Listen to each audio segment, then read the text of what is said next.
Welcome. This is Radio Pras.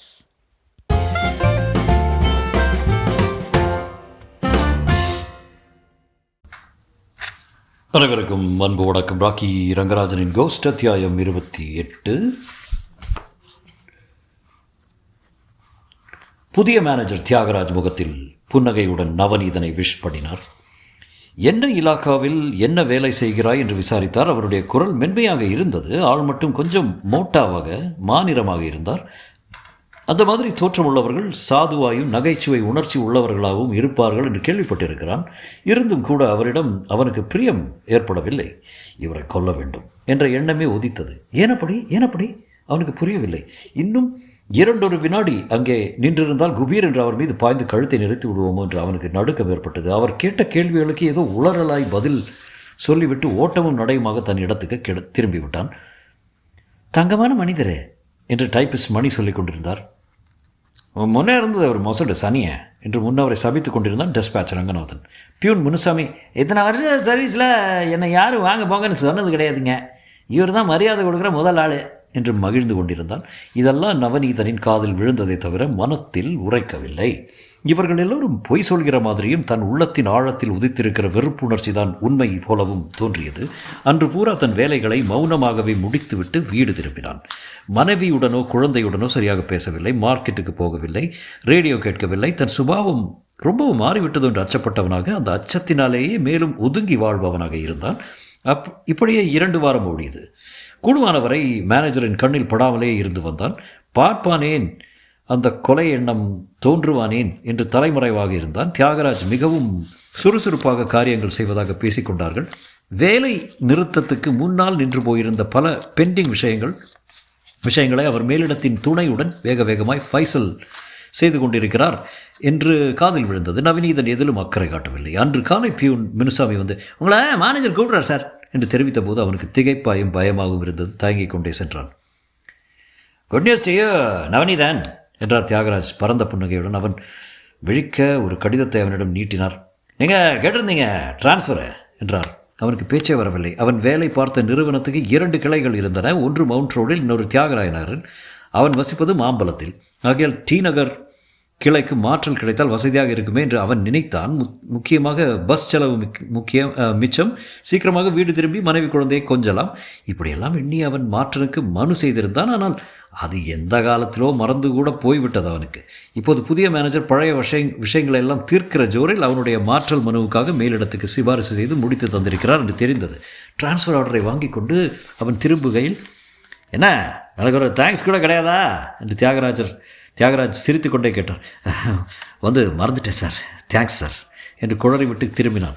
இந்த ஆளின் முகத்தை பார்க்காமல் வேறு இடத்துக்கு போய்விடப் போகிறோம் என்ற எண்ணமே பெரும் உற்சாகத்தை தந்தது. எல்லா நண்பர்களும் ஸ்வீட் வாங்கி கொடுத்தான்.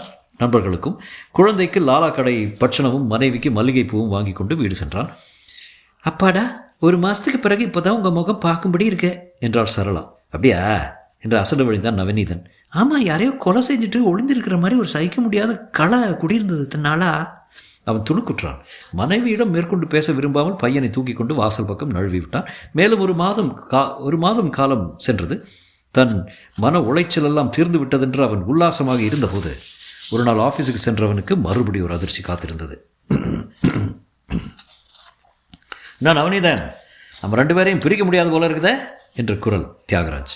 மவுண்ட் ரோட் கிளையில் பல நல்ல வேலைகள் செய்திருந்ததால் இங்கே தியாகராய நகர் அலுவலகத்தையும் செம்மைப்படுத்தும்படி அவரை மேலிடத்தில் மாற்றியிருந்தார்கள் என்று பிற்பாடு தெரிந்தது. சும்மா நடிப்புக்காக கூட புன்னகை செய்ய அவனால் முடியவில்லை. பற்களை நரநரவென்று அவனையும் அறியாமல் கடித்து கொண்டான். முன்னை காட்டிலும் 10 மடங்கு அதிகமான பயம் அவனை பிடித்து கொண்டது. எதுவோ ஒரு கண்ணுக்கு தெரியாத சக்தி தன்னை கொலைகாரனாக பண்ணுவதற்கு முயற்சி செய்கிறது என்று அவன் பலமாக நம்பினான். இல்லாவிட்டால் இந்த தியாகராஜ் எதற்காக மறுபடியும் அவன் வாழ்க்கையில் குறுக்கிட வேண்டும்? நினைக்க அவனுக்கு நடுக்கமாயிருந்தது. வேலையை விட்டு விடலாம் என்று கூட யோசனை செய்தான். ஆனால் இன்னொரு வேலை எங்கே கிடைக்கும்? அதுவும் இவ்வளோ நல்ல சம்பளத்தில். குடும்பம் என்னாவது? சரி, வேலையை விடாமல் இருக்கலாம் என்றால் இவரை கொலை செய்துவிட்டு தூக்கு தண்டனை கிடைத்தால் அப்புறம் மட்டும் அவன் குடும்பத்தை யார் காப்பாற்றப் போகிறார்கள்? குழம்பிக் கொண்டிருந்தான்.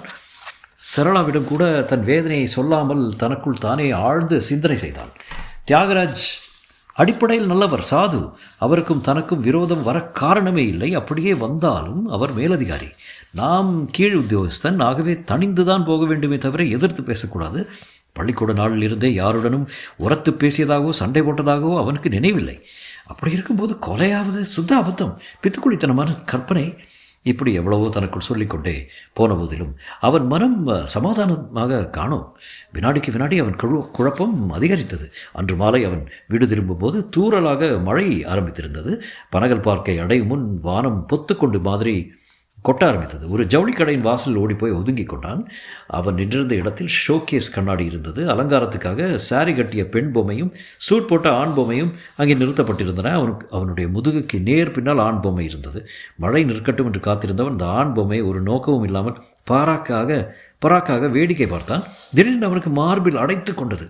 அந்த பொம்மையின் விழிகள் அசைவது போல தோன்றியதே காரணம். தன் கண்களை கசக்கி கொண்டு மறுபடியும் பார்த்தான். இப்போது அதன் உதடுகள் பிளந்த மாதிரியும் அவனை நோக்கி இழிக்கிற மாதிரியும் இருந்தது. பொம்மையின் முகமாக இருந்தது மாறி இரத்தமும் சதையும் உள்ள முகமாக மாறுகிறார் போல் தோன்றியது. அது மட்டுமல்ல, மாடர்னாக இருந்த தோற்றம் மாறி ஏதோ ஒரு பழங்காலத்து ராஜாராணி சித்திரம் உயர் பெற்று வருகிற மாதிரி இருந்தது. திகில் நவநீதன் பிடரியை பிடித்து உலுக்கியது. கொட்டுகிற மழையும் பொருட்படுத்தாமல் அவன் தெருவில் இறங்கி ஓடினான். இரண்டு பக்கமும் மழைக்காக ஒதுங்கியிருந்தவர்கள் என்ன வந்தது இவனுக்கு என்று ஆச்சரியப்படும் வகையில் ஓட்டமாக ஓடி தொப்பலாக நினைந்து வீட்டை அடைந்தான். சரளா அதிர்ச்சியுற்றவளாக, என்னங்க இது, கொஞ்சம் எங்கேயாவது நின்று விட்டு வரக்கூடாதா என்றபடி துவாலையால் அவன் தலையை துவட்டினாள். வேணா விடு என்று துவாலையை பொறித்து தானே துவட்டி கொண்டான். காலை கட்டிக்கொண்ட குழந்தையை உதறினான். சாப்பிடவில்லை. கட்டிலில் போய் விழுந்தான். அவன் பூக்கை கண்டு கலவரமடைந்தார். சரளா கிட்ட வரவே பயப்பட்டு குழந்தையுடன் வெளியறையில் படுத்துக்கொண்டான். நவநீதன் தனியே தன் கட்டிலில் படுத்துக்கொண்டான். வெகு நேரம் வரை தூக்கம் வரவில்லை. வெளியே மழை கொட்டி கொண்டிருந்தது. ஏதாவது படிக்கலாம் என்று புத்தகத்தை எடுத்தான். கண்கள் மேய்ந்ததே தவிர மனத்துக்குள் என்னவோ திக்கென்றிருந்தது. வழக்கத்துக்கு விரோதமாக வாய்விட்டு படித்தான். அந்த சத்தத்தை கேட்டு அவன் மனைவி உள்ளே வந்து பார்த்துவிட்டு முன்னைவிட மிரண்டவளாக திரும்பிச் சென்றான். நவநீதன் கண்ணை மூடிக்கொண்டு வலுக்கட்டாயமாக போர்த்தி கொண்டு படுத்தான். தானாக இல்லாமல் வேறு மாதிரியாக மாறிக்கொண்டிருப்பது போன்ற உணர்வு ஏற்பட்டது. உடம்பில் உள்ள அணுக்கள் தினம் தினம் ஒவ்வொன்றாய் மாறி வருகிறது என்றும் 7 வருடத்தில் ஒரு மனிதன் முற்றிலும் புதியவனாக மாறிவிடுகிறான் என்றும் முன்பு ஒரு முறை புத்தகத்தில் படித்தது அவனுக்கு ஞாபகம் வந்தது. அந்த மாதிரி ரசாயன விதிப்படி நாம் மாறிவிடப் போகிறோமோ என்ற குழம்பினான் என்று. வெளியே ஒரு பெரும் இடி வானத்தில் மோதிவிட்டு மறைத்தது. ஜன்னல் கதவு மடேரர் திறந்து கொண்டது. அப்போது ஒரு வௌவால் பறப்பது போன்ற சத்தம் கேட்டது. அந்த வௌவால் கட்டிலின் விளிம்பில் உட்கார்ந்து கொண்டு தன்னை அளவிடுவது போல அவன் உணர்ந்தான். ஆனால் போர்வையை விலக்கி கொண்டு பார்க்கவும் பயமாயிருந்தது. என்னதான் கண்ணை இறுக மூடியிருந்தாலும் வெளியே மின்னல் வெட்டென்று பளிரிடுவது போர்வைக்குள் தெரிந்தது. அது மின்னல் தானா அல்லது யாரேனும் தன்னை எழுப்ப முயல்கிறார்களா என்று அவன் யோசித்துக் கொண்டிருக்கும் போதே நிஜமாகவே ஒரு கை அவன் தோளை தட்டியது. முதலில் அவன் எழுந்திருக்க வேண்டாம் என்று தீர்மானித்தான். ஆனால் தட்டுவது நிற்காததோடு வினாடிக்கு வினாடி அதிகரிக்கவும் செய்தது. வருவது வரட்டும் என்று போர்வையை சரையலனை விலக்கி கொண்டு எழுந்து கட்டில் உட்கார்ந்தான். மெல்லிய விளக்கின் வெளிச்சத்தில் எவரையும் காணோம். ஆனால் கட்டிலின் தன் முன்னே தனக்கு வெகு அருகே யாரோ உட்கார்ந்திருக்கிற உணர்வு மட்டும் உண்மையாயிருந்தது. படபடக்கும் இதயத்துடன் அவன் பார்க்கையில் விளக்கு மங்கலாயிற்று. மசமசப்பான பனிப்புகையில் செய்தது போன்ற மனித உருவம் ஒன்று தென்படலாயிற்று. இந்த நூற்றாண்டு மனிதனைப் போல் இல்லாமல் ராஜாராணி காலத்து உடையணிந்திருப்பது போல, சாயந்தரம் ஜவுளிக்கடை பொம்மையின் இடம் பார்த்தது போல ஒருவித விசித்திரமான உருவமாக தோன்றியது. வரப்போகிறது என்று இனம் தெரியாமல் பயந்து கொண்டிருந்தது உண்மையாகிவிடவே நவநீதனுக்கு இப்போது கொஞ்சம் பயம் குறைந்த மாதிரி இருந்தது. கையால் துழாவி பார்த்தான். ஒட்டடைக்குள் கையை நுழைகிற மாதிரி இருந்தது. அதை ஒரு முகமுடி என்று வைத்துக்கொண்டால் அதன் கண்கள் இருக்க வேண்டிய இடத்தில் 2 துவாரங்கள் தெரிந்தன. ஆனால் திடீரென்று கண்கள் ஒளி பெற்றன. பெயிண்ட் பூசின மாதிரி இருந்த முகத்தில் சதை தெரிந்தது. கண்கள் ஈர பளபளப்புடன் மின்னி அவனை கூர்ந்து நோக்கின. ஒரே சமயத்தில் தாரை போல கருத்தும் கொள்ளியைப் போல சிவந்தும் காணப்பட்டன. வெளுத்திருந்த உதடுகளில் இழிப்பு தோன்ற அது தன் கைகளை மெல்ல மெல்ல உயர்த்தி அவனுடைய தோள் மீது வைத்தது. நவநீதன் திடகாத்திரமான இளைஞன் தான். இருந்தும் அந்த கைகள் பெரும் ஈய குண்டுகளை வைத்த மாதிரி தோள் மீது கரத்தன. அதை உதர முயன்றான். முடியவில்லை. நிமிடங்கள் நகர அதனுடைய கைகளின் கனம் அதிகரிப்பது போலவும் தன் சக்தி ஏதோ ஒரு குழாய் வழியே வடிந்து கொண்டிருப்பது போலவும் இருந்தது. ஆனால் எல்லாம் ஒரு சொப்பனம் போல தோன்றியது. அடுத்து என்ன நடக்கப் போகிறது என்று எதிர்பார்ப்பினால் அவன் இதயம் தடக்கென்று அடித்துக்கொள்ள வெளியே மழை பூர்ணமாக ஓய்ந்து முழுமையானதொரு நிசப்தம் கோலோச்சிற்று. பீதி நிறைந்த ஒரு சில்லிப்பு கட்டிலெங்கும் போர்வையெங்கும் அறையெங்கும் பரவியது. ஐஸ் பாலங்களால் அவன் தேகத்தை தடவி விடுகிற மாதிரி இருந்தது. விளக்கின் சுடர் அடங்கி தான் சாகப்போவதை உணர்த்தி கொண்டிருந்தது. சுற்றிலும் இருந்த பொருட்கள் ஒரு நீல போர்வை போர்த்து கொண்டன. சூழ்நிலையில் ஒரு வினோதமான நாற்றம் நிரம்பலாயிற்று. உருவமில்லாத காலடிகள், குளம்போசைகள், வாட்களின் மோதல்கள், இப்படி சம்பந்தம் இல்லாமல் என்னென்னவோ சத்தங்கள் எதிரொலித்து அவன் செவியை தாக்கின. வர வர மூச்சு விடுவது கூட கஷ்டமாகி, இதுதான் நம்முடைய வாழ்க்கையின் கடைசி வினாடி என்ற எண்ணம் அவனுள் உதித்த அதே சமயம் புஜவல நரசிம்மரும் கிருஷ்ணதேவராயரும் விஜயநகர சாம்ராஜ்யத்தின் கொடியை 10 தென்னை மர உயரத்துக்கு பறக்கச் செய்திருந்த காலம் அது என்று குரல் ஒன்று அவனுக்கு கேட்டது. யார் பேசுவது என்று அவன் திருப்பி கேட்கவில்லை. மந்திரத்துக்கு கட்டுப்பட்டவன் போல மௌனமாக இருந்தான். அந்த குரல் தொடர்ந்தது. புஜவல நரசிம்மரும் கிருஷ்ணதேவரும் ஆய கிழக்கே ஒரிசாவிலிருந்து மேற்கே பாட்கல் வரை, வடக்கே ரெய்ச்சூரிலிருந்து தெற்கே கன்னியாகுமரி வரை விஜயநகர சாம்ராஜ்யத்தை ஸ்தாபித்து விட்டு காலமாகி இருந்தார்கள். இப்போது அச்சுதராயன் ஆட்சி செய்து கொண்டிருந்தான்.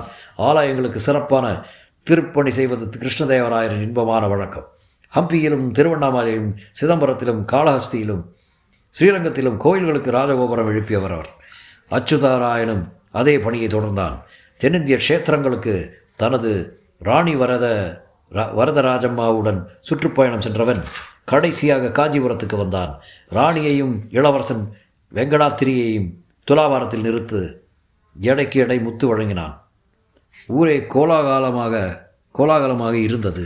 அன்று அச்சுதராயன் தன் படை பரிவாரங்களுடன் திரும்பப் போகும் தினம். அன்றாடம் இறைவனுக்கு பூஜை செய்து முடிந்தவுடன் 3 பட்டத்து குதிரைகளையும் 3 பட்டத்து யானைகளையும் வழிபடுவது விஜயநகர மன்னர்களின் வழக்கம். ராணியின் ஏராளமான பெண்களில் ஒருத்தி 6 கூடைகளில் ரோஜாப்பூ எடுத்து வருவாள்.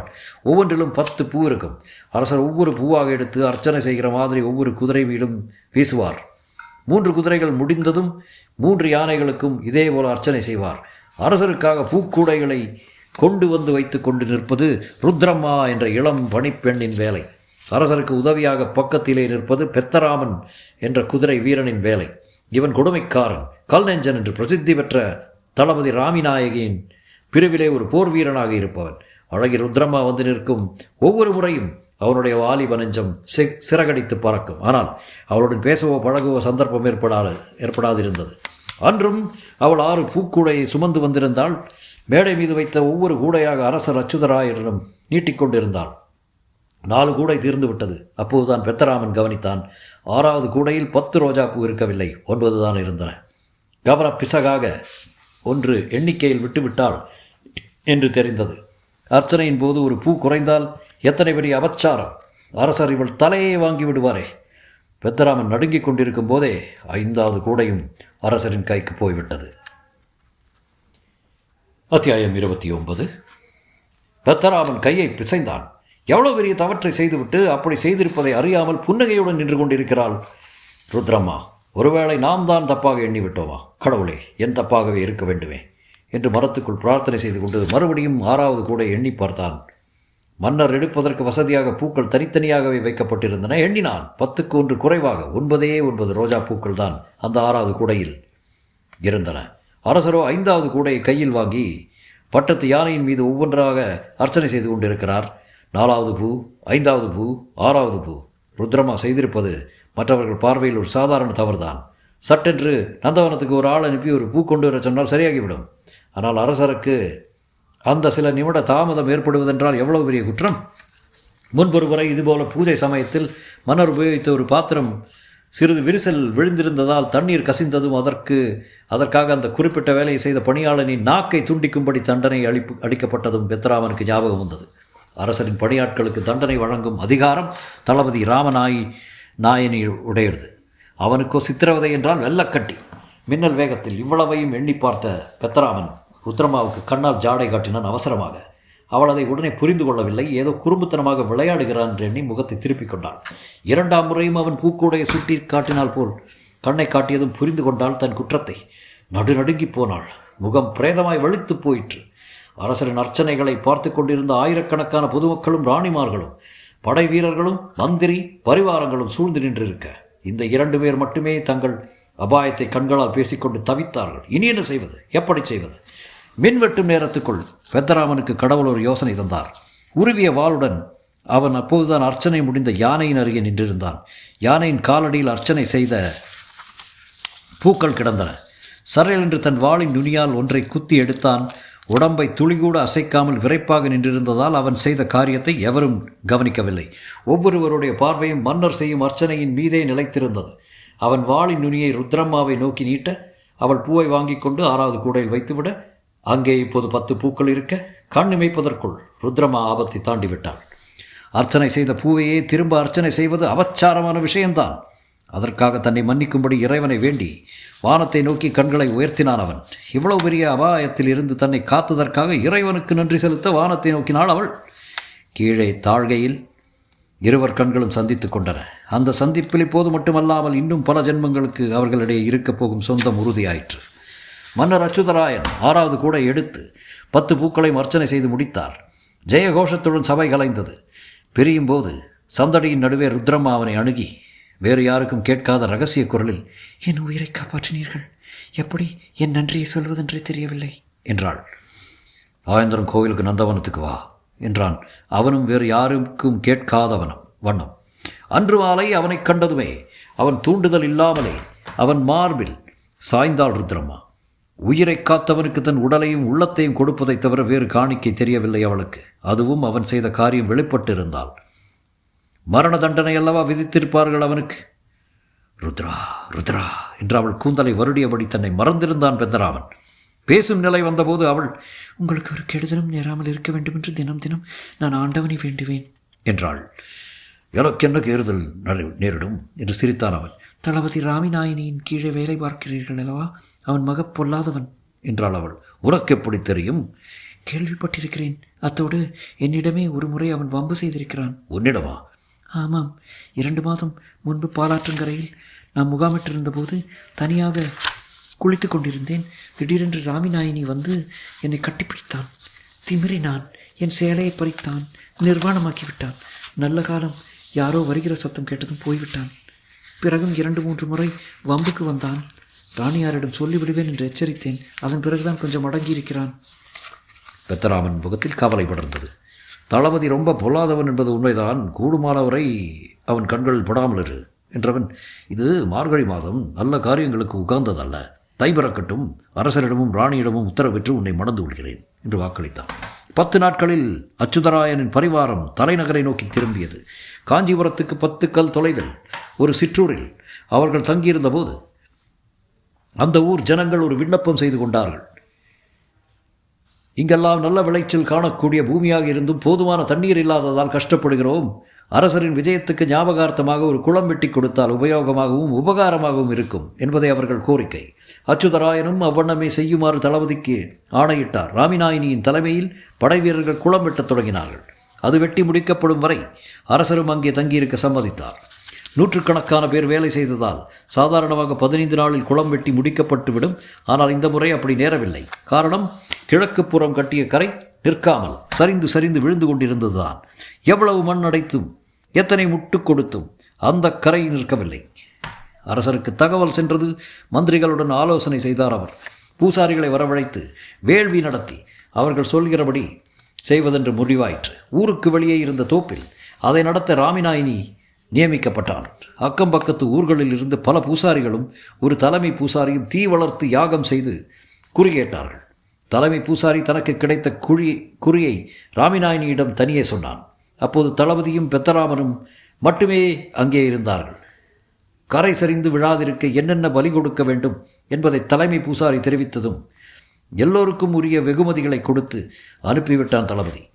பின்னர் அரசரிடம் சென்று தகவலை தெரிவித்த போது, என்னென்ன பலி கொடுக்க வேண்டும் என்று சொன்னார்களோ அதன்படியே செய் என்று அச்சுதராயன் அனுமதி தந்தார். 20 ஆடுகள், 38 கோழிகள், 3 குதிரை, 5 எருது பலி தரப்பட வேண்டும் என்றார் தளபதி. செய்யுங்கள் என்றேனே. இன்னொன்று முக்கியம், சமூகத்தில் சொல்ல தயக்கமாயிருக்கிறது. எதுவானாலும் சொல்லுங்கள். நரபலியும் கொடுக்க வேண்டுமாம். அப்படியா? அச்சுதராயன் மோவாயை தடவிக்கொண்டார். சரி, அதுவும் நடக்கட்டும். 17 வயதில் ஒரு கன்னிப்பெண், ராஜாங்க பரிவாரத்தில் இருப்பவளாக இருக்க வேண்டும். முதுகில் கருப்பு மச்சம் உள்ளவளை தேடி கண்டுபிடித்து பலி கொடுக்கும்படி பூசாரி சொன்னார். அல்லது ராணியாரின் பரிவாரத்தில் அந்த மாதிரி பெண் இருக்கிறாளா என்று பார்க்க சொல்கிறேன் என்றார் மன்னர். அருகில் கேட்டுக்கொண்டிருந்த பெத்தராமனுக்கு அதிர்ச்சியான அதிர்ச்சி. தலைமை பூசாரி ஆடுகளையும் எருதுகளையும் குதிரைகளையும் கோழிகளையும் தான் பலி கொடுக்க வேண்டும் என்று சொன்னார். நரபலி வேண்டும் என்று சொல்லவே இல்லை. பின்ன ஏன் இவன் இதை அதை சேர்த்து சொல்லுகிறான். அதுவும் 17 வயதில் கன்னிப்பெண், முதுகில் கருப்பு மச்சத்துடன். அவன் நரம்புகள் சில்லிட்டன. தன் விருப்பத்துக்கு இணங்காத ருத்ரம்மாவை தீர்த்து கட்டத்தான் இப்படி திட்டமிட்டிருக்கிறான் தளபதி. அவன் சொன்னால் சொன்னதுதான், மறுத்து பேச எவருக்கும் தைரியம் கிடையாது. தலைமை பூசாரி அப்படி சொல்லவில்லை என்று எப்படி நிரூபிப்பது? எல்லோரும் திசைக்கொருவராக பிரிந்து நெடுந்தூரம் சென்று விட்டார்களே. அரசரிடம் தளபதியின் வார்த்தைக்கு எதிராக தன் வார்த்தை ஒரு நாளும் ஈடுபடாதே. அவசரமாக ருத்ரம்மாவை தனியே வரவழைத்து அவளுக்கு நேரிட்டுள்ள ஆபத்தை சொன்னான். அவளுக்கு பயம் நடுக்கியதை தவிர வழி எதுவும் தோன்றவில்லை. ஒரே ஒரு சந்தேகம் இருந்தது அவனுக்கு. அதை நீக்கிக்கொள்ள அவளுடைய ரவிக்கையை அகற்றச் சொல்லி பார்த்தான். முதுகில் அழகாக துவரம் பருப்பு அளவுக்கு ஒரு கருப்பு மச்சம் இருந்தது. அன்று அவள் குளிக்கும்போது பலாத்காரம் செய்கையில் இந்த மச்சத்தை பார்த்து வைத்திருக்கிறான் தளபதி. ருத்ரம்மாவை குறிப்பாக பழிவாங்க அந்த அடையாளம் உதவுகிறது. 2 பேரும் இன்று ராத்திரி ஓடிவிடுவோம், அது ஒன்றுதான் நமக்கு வழி என்றான் பெத்தராமன். அரசரின் பலத்துக்கும் ஆழ்கட்டும் முன்னே நாம் எங்கே ஒளிய முடியும் என்று தேம்பினாள் அவள். ஆனால் அவளுக்கும் வேறு வழி தெரியவில்லை. அரசை ஒவ்வொரு பணிப்பெண்ணாக வரவழைத்து அங்கு அடையாளங்களை பார்த்து கொண்டிருந்தாள். அவனுக்கு மூச்சு அடைத்தது. அது சிரித்தபடியே சொல்லியது. பார்த்து கொண்டிருந்தாள். கூடுமானவரை அவள் கண்ணிலேயே படாமல் நாள் முழுவதும் ஓட்டிவிட்டு இருட்டியதும் நழுவினாள் ருத்ரமா. சிவன் கோவிலின் பின்னே குதிரையுடன் காத்திருந்தான் பெத்தராமன். உடனே அவளை ஏற்றிக்கொண்டு பறந்தான். ஆனால் ஊர் எல்லையை கூட தாண்டவில்லை. 15-20 குதிரை வீரர்கள் அவனை வழிமறித்தார்கள். இப்படி ருத்ரமா செய்யக்கூடும் என்று எதிர்பார்த்து தளபதி ராமிநாயினி முன்னெச்சரிக்கையுடன் கண்காணித்திருந்தான். பெத்தராமன் ஒரு இடத்திலும் ருத்ரமா வேறொரு இடத்திலும் அடைக்கப்பட்டார்கள். பெத்தராமனின் நகங்கள் பீக்கப்பட்டன. ஈயத்தை காய்ச்சி காதில் ஊற்றினார்கள். அவன் கையையும் காலையும் கட்டி போட்டு எறும்பு கடிக்கும்படி செய்தார்கள். பச்சை தோலினால் அவன் உடம்பு முழுவதும் தைத்து தோல் உலர அவன் உடம்பு பீத்து கொள்ளுமாறு செய்தார்கள். 5 நாள் இவ்வளவையும் பொறுத்து கொண்டவன் 6ஆம் நாள் எப்படியோ அந்த கடும் காவலிலிருந்து தப்பினான். ருத்ரம்மா இருக்கும் இடத்தை தேடி ஓடினான். ஆனால் காலம் கடந்து விட்டது. மற்ற எல்லா பலிகளும் கொடுக்கப்பட்டாயிற்று. ருத்ரம்மா ஒருத்தி தான் பாக்கியிருந்தாள். மஞ்சள் நீராட்டப்பட்டு மஞ்சள் வஸ்திரம் தரித்து மஞ்சள் மாலை அணிந்து பலிபீடத்தில் நின்றிருந்தாள். ருத்ரா என்று கதறிக்கொண்டு அவன் பாயவும் ருத்ரம்மாவின் சிரம் ஒரே வெட்டில் வெட்டப்பட்டு கீழே உருளவும் சரியாயிருந்தது. ஹோடே பாவி என்று தளபதியின் மீது பாய்ந்தான் பெத்தராமன். அவனுடைய உடைவாளையை எடுத்து அவனை குத்தினான்.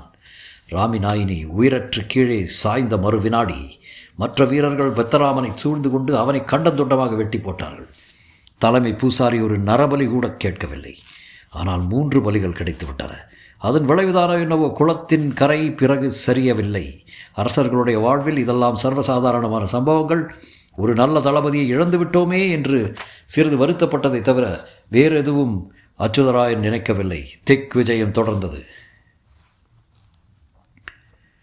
மழையும் மின்னலும் வெளியே தாண்டவமாட நவநீதன் தன் கட்டில் ஆடாமல் அசையாமல் உட்கார்ந்திருந்த வண்ணம் இவ்வளவையும் கேட்டுக்கொண்டிருந்தான். அந்த உருவம் தொடர்ந்தது. பல 100 ஆண்டுகள் ஓடிவிட்டன. பற்பல ஜன்மங்கள் கடந்து விட்டன. ஆனால் இந்த பகைமை மட்டும் தொடர்ந்து கொண்டே வருகிறது. நவநீதன் திக்கி திணறி நான் அப்படியானா என்றான். அவன் எதிரே அமர்ந்து கதை சொல்லிக் கொண்டிருந்த உருவம் மெல்ல நகைத்தது. இன்னும் கூட புரியவில்லையா? நீதான் அந்த பெத்தராமன், நான் தான் உன் காதலி ருத்ரமா. அவனுக்கு மூச்சு அடைத்தது. அது சிரித்தபடியே சொல்லியது. தளபதி ராமிநாயினியின் தான் உன் மேனேஜர் தியாகராஜ். ஒவ்வொரு பிறவியிலும் நாம் ஏதாவது ஒரு இடத்தில் சந்தித்து கொண்டு வருகிறோம். சில சமயம் எனக்கு மனித பிறவி கிடைக்கும், சில சமயம் பேயாக இருப்பேன். இந்த ஜென்மத்தில் இப்படி சந்தித்திருக்கிறோம். ஆனால் ஒவ்வொரு தடவையும் நீ ராமிநாயினியை கொலை செய்து பழி வாங்கி கொண்டுதான் வந்திருக்கிறாய். இந்த தடவையும் அப்படி செய்யப் போகிறாய். தொடரும்.